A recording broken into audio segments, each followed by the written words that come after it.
Oh, this is big. I haven't seen a G80 to this level. Nobody's really tried to take this platform as far as it seems bootmod trying to do it, so.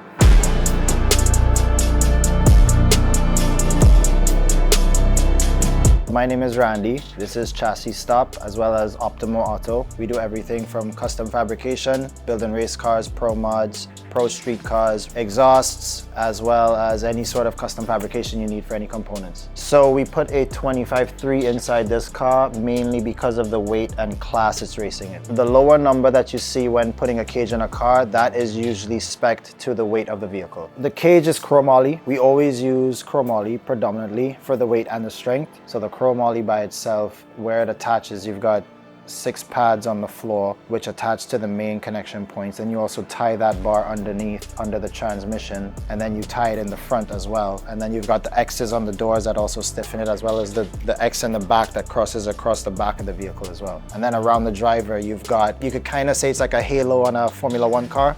That's that hoop that you see around the main seat there that goes around with the parachute, and the handle for the fire safety system. Safety wise, there's specs you have to follow when building specific cages for the weight of the car and the class. So in this case, you know, the size of the chromoly you use, where the bends are, where you attach the door bars, all these things are very important in case of a collision. So there's specs that you have to follow, given it's a 25.3 cage.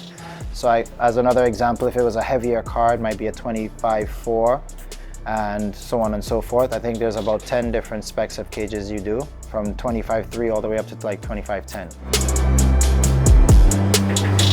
Oh, this is big. I mean, there's a couple BMW dragsters, but I haven't seen a G80 to this level. So I mean, there's a lot of cute BMWs out there setting 8-second runs and stuff without cages, and they haven't gone to this extent. This is the first one I've seen that's gone to this extent, so I have big expectations for this car. Just the fact it's a bootmod car, it's a G80, it's a BMW. You don't see BMW, the Euros, getting a lot of support, and nobody's really tried to take this platform as far as it seems bootmod trying to do it, so I'm just excited to be a part of the project.